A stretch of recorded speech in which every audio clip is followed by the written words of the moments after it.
statement, okay? Sorry, I forgot to record starting at the beginning. You're Okay, fine. we're You're fine. starting to Fine. record now. Okay, that's fine. We can go and go to the next slide on this one though. I'll cover everything again.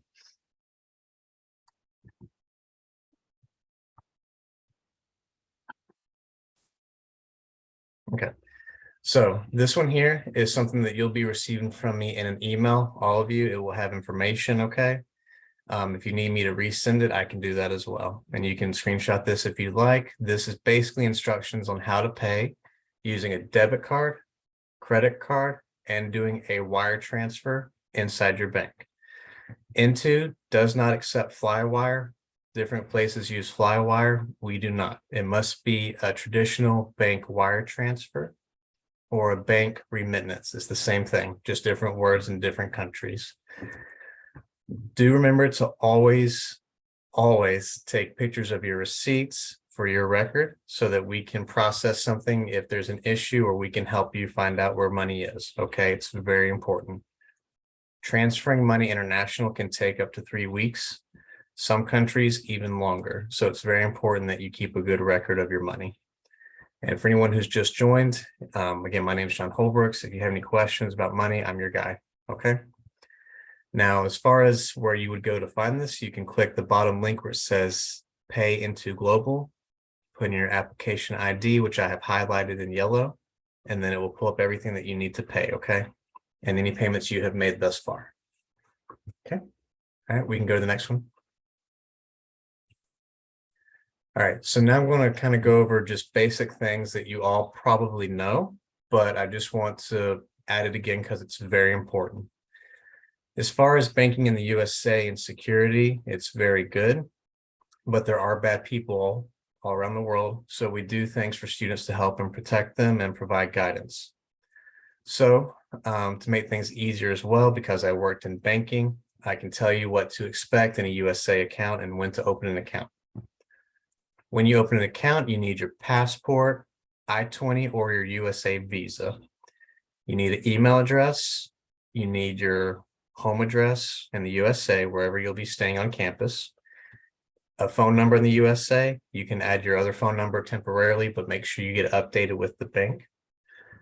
You'll need to ask for a student account. There are different options for people depending on their age, depending on if they're in school. And typically student accounts in college do not have monthly fees.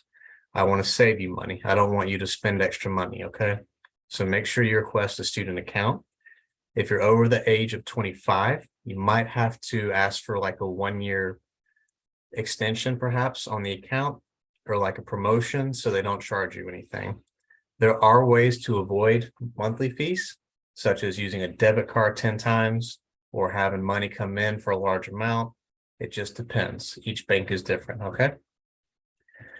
Never, ever share your information with anyone. Banks can send text alerts to you. This is good. They can also email or they can call. They will never ask you to click on a link, no matter how real it may look. Let's say you bank at Bank of America in Boston or Wells Fargo or Regions, it doesn't matter. Whatever bank that you are with, they will never ask you to click a link. They will never ask you your personal information. If they do, don't answer the phone, hang up, call your bank with the number on the website and say, someone just called. I need to make sure my account is okay. And again, you can always use the mobile app, which is listed up there. It helps for alerts. It tells you when fraud occurs. It's very helpful to always have reminders, okay? As far as money goes, no one gives free money in the USA. Some students I have seen in the past, and even domestic students, may receive some type of check in the mail saying you have won this money or you have done this. It's not true. No one gives free money, okay? You have to work for your money, okay? So never respond to a check or payment that you don't recognize, okay? If you do, bring it to us, Christine, myself, anyone. We can look at it and tell you what to do, okay? If you want to travel in the USA, you are more than welcome to. Just be mindful of big banks and small banks when you travel, okay? Some banks are only in Boston, other banks are around the country. So do think about when you're traveling to set up travel plans and to make sure wherever you're going, your bank is there too. As an international student, more than likely, you will not receive a social security number.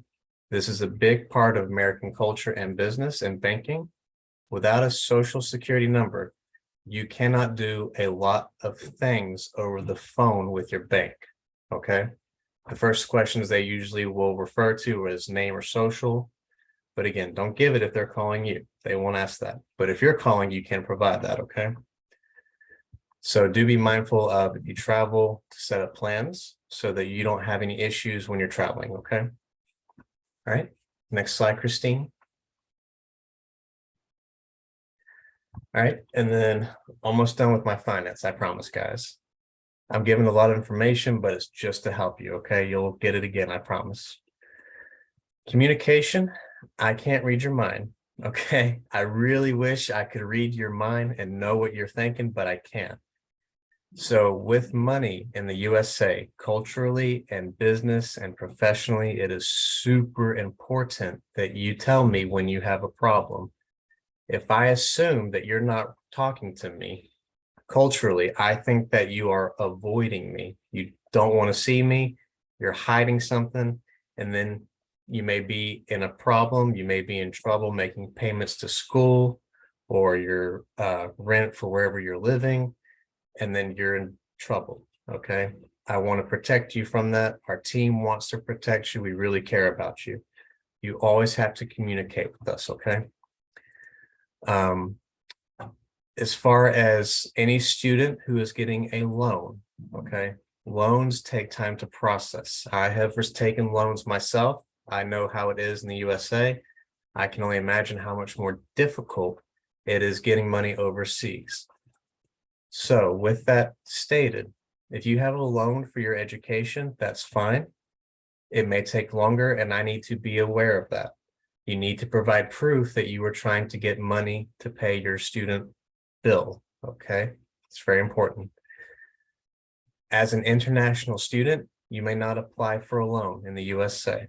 You don't have any collateral, meaning you don't own a home, you do not have a car, you have nothing that you can say, if I don't pay the bank back the loan, they won't come after my home or my house or my car, okay? So you cannot apply for a loan, and you have no social, you have no credit. Any loan you want must be in your country, okay? And if you are a sponsored student, I don't believe anyone is sponsored here, but if your government is paying for you to come over here, that's fine. But we will need your official financial guarantee that says, I am paying for this student. We are paying for health insurance, housing. This way, we know to send the bill to your sponsor instead of you. Ultimately, the student is responsible for the money. So if the person or the government who is providing sponsorship does not pay, it falls to the student. So it's very important you provide us with your financial guarantee. Okay, that way we don't bill you. And last thing for this communication, this is important for all students. Please do not discuss your finances with other students. This is very private for many students. Culturally, it can be very embarrassing to discuss money and can be a very, very touchy subject, okay? So please discuss finances with me or with this team, okay? We're here to help and we can give guidance, okay? But don't discuss and ask what students are paying, how much they make, what their parents do with money. That's important, okay? Please keep that private. Okay, next slide. All right. And then I'm finished. So Christine, take it away. All right, but before I go into my portion of this PowerPoint slide, why don't we see if there are any questions from any of the students today? So you can raise your hand or you can turn on your mic. Does anyone have any questions for John at this time? Yeah, I have a question regarding the sponsorship. Okay, go ahead, Omar. Yeah, so I don't know if you have experienced this before, but I'm from Saudi Arabia. So I've been told here that once I reach to to the university, the Mhm. SACM, who's responsible of the financial guarantee, will provide it to the university. So I just want to make sure of the procedure. Is it okay like this, or Yes, I don't want to be absolutely. missing something. No, you're fine, and I appreciate you asking questions and clarifying. That means a lot. So yes, I have worked with SOCM for quite a while now, so I'm very familiar with their practice. SOCM always sends their financial guarantees after school has started, usually about a month. I won't even email you. If you do receive a generic email, you don't need to respond to it in your case, Omar. SOCM will always provide the financial guarantees usually a month after class. So I'm expecting yours to be delayed, but I have an Excel spreadsheet of all the students, all their situations that I work with. And for you, what I will do is say Omar is sponsored with SOCM, expect his payment later this semester, okay? So you're okay, and thank you for letting me know that. If you receive an email about payments, just respond, hey, John, I'm SOCM sponsored, and then I'll take care of the email chain, okay? So Okay, thank you. thank you, Mr. John. You're welcome. Does anyone else have a question? Hi, John. I got a question. Yeah. May I know that the deadline for the payments, like 1 month priorly to the started class, Yeah. or at what time is that for the deadline for payment? Correct. So per terms and conditions with N2, students are expected to pay typically a month before their program starts. So I do believe it is December 13th for spring 2023. So basically in a few weeks, students need to start making their payments as soon as possible. Now, some students may wait for their visa outcome. I understand that. As soon as you do have your visa confirmation, you do need to go ahead and make your payments, okay? If you have delays or there's trouble with that, please let us know. But once we are aware, and we do monitor, we have systems in place where we monitor when students get visas. If they do get a visa, they need to make their payments. But again, let's say your visa interview is December 16th for some reason. Just send me an email. Hey, John, my visa interview is December 16th.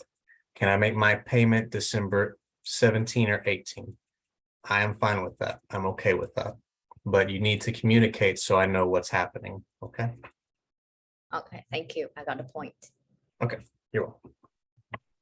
Thank you. You're welcome. Anyone else have questions?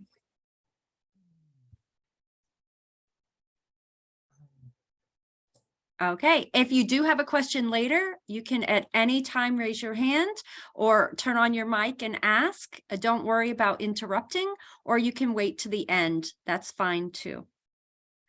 So now, thank you so much, John, for presenting. And I'd like to now introduce myself. I'm Christine Perlmutter. I'm the Assistant Director of Student Experience, and I have been at Into for about 5 years. And I started as a full-time faculty member, and I did administration as well in my past. I have been teaching for many years of my life and working with international students for almost my entire career. And I'm so glad to have you here. As Assistant Director of Student Experience, my main job is to make sure your experience is positive and fair and valuable for you. So I'm kind of like customer service, you could say. Anytime you have any issues, you can come see me. Or if you just want to tell me how wonderful everything is, you can do that as well. But let me first start with some areas that will be very important for you to know about. First is important dates. We will have an orientation. The orientation is extremely important for you to come to because we will be teaching you everything you need to know about Suffolk University and being an Into student. The orientation is January 10th through 13th. They are full day sessions from about 10 a.m. to 4 p.m. each day, but we do provide breakfast, lunch, and dinner each day of orientation. If you're living on campus, your move-in date is January 9th. I think in this group, most people are graduate students, so you will not be living on campus. If you are a graduate student, we want to make sure you have a place to live when you're in Boston. So we will be reaching out to you, asking you if you already have an apartment in Boston, because it's very important you don't wait until the last minute. Apartments will, they go quickly in Boston because we have many colleges and universities. So we do want to help you with that before you arrive. So please let us know if you need help with that. Your first day of classes will be Tuesday, January 17th. We do have a midterm break in March, 13th through 17th. So you might start to plan now about doing something fun during that time. Some students just catch up on their homework, and that's fine too. But others plan to travel, and that's a good week to travel. And if you are living in the dorm, the move out housing date is May 10th. So do not make if you are flying home for the summer, you might want to wait on making your ticket so that it's after May 10th in case you have finals or other responsibilities for your lessons. All right, and as John had mentioned, knowing your visa appointment date is very important for us. Please let us know when you get your visa appointment. Also, you will be receiving an email from Laura Nye to your private email, not your Suffolk one. And there will be an invitation to something called PASS, P-A-S-S. This is if you want to book a session to practice for your visa interview. And you can go to the link that Laura will send you, and you can pick any date in the link that works for you, any open time. Laura will then contact you and you can practice for your visa interview or get any questions answered about getting a visa or immigration. We also will need your transcripts. We need an official copy from all of the schools you have attended. So if you're a high school student right now, we will need your high school transcript. If you are a college or university student right now, we will need your college and university transcripts. This record must be in a sealed document. You can't have opened it. And you will bring it to Suffolk with you, or you will have the school send it directly to us, or send it to you, but then do not open the envelope, bring it directly to us sealed. You will also need to have your immunization records given to us. There will be many issues and problems throughout the semester if you do not have your immunization records up to date. That includes COVID, but also any vaccines you have received your entire life. So since you were born until now. All students are required to upload their immunization records to our portal before classes begin. You have access to the student health portal once you have your email and password. If you have not received an email about getting a Suffolk email and password, please stay after this webinar and talk to me about it, because it's very important that you have a Suffolk email address and that you can get into it. You will be getting many important emails starting soon, maybe already, and you'll want to be able to access your Suffolk University email. This is the link to the immunizations. This PowerPoint will be available to you after this session. We will put it on our website, and you can click the links easily there. All right. What about your immunization records are important? Well, first, they have to be in English. If our health center can't read them, they will not accept them. They must have your name somewhere on the document. They must have your date of birth somewhere on the document. And they have to be signed by a medical doctor somewhere on the document. So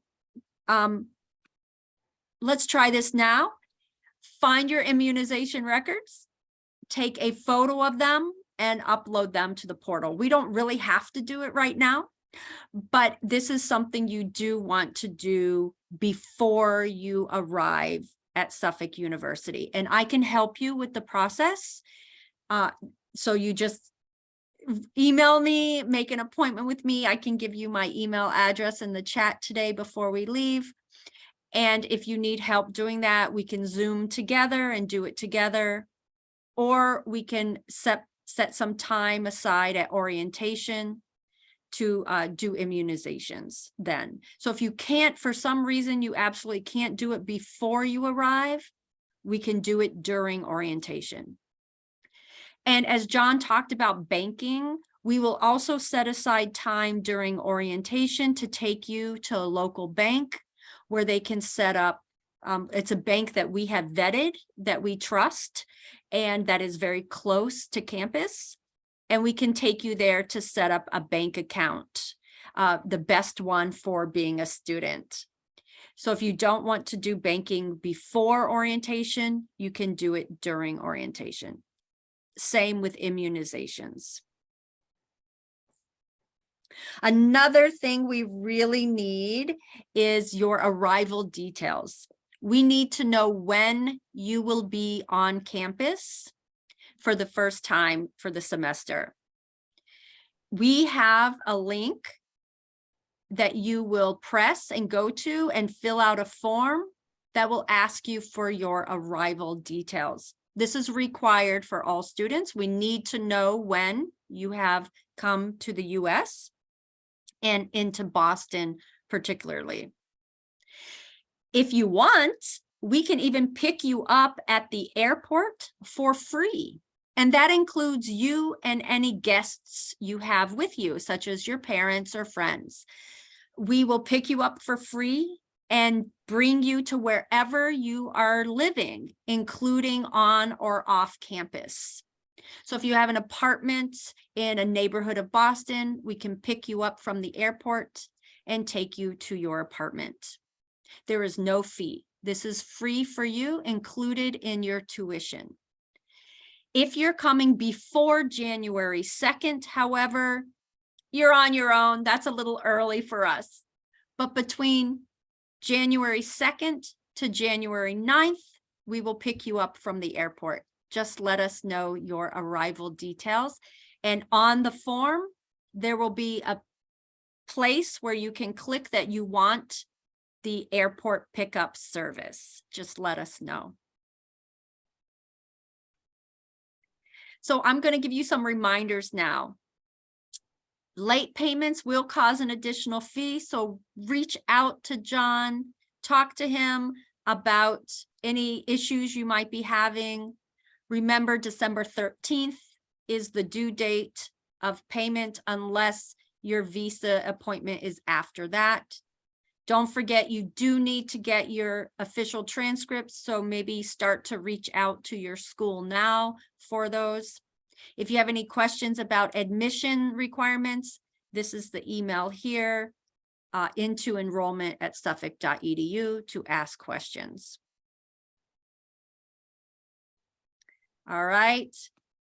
I have little symbols here to bounce into the balls so you remember about each of these 4 points. Okay, we do have another upcoming webinar. It is on Wednesday, December 7th at 9 a.m. So an hour later, to accommodate our academic director. She will be there at the webinar to speak to you about anything and everything academic. What academic means is school related, such as your schedule, registering for classes, anything about the Western education system, study skills, tips, anything and everything related to your classes will be our next webinar on December 7th. All right. And we also have an email address into@suffolk.edu for any type of questions. We have a student experience website with all of this information in our website. And we have Instagram, both into Suffolk Instagram and into Suffolk students Instagram. So we do have 2 Instagram sites that we would like you to be a part of. Join at any time. And yeah, so basically that's everything. What other questions might you have at this time? I am going to stop sharing and stop recording, and then students are welcome to ask their questions.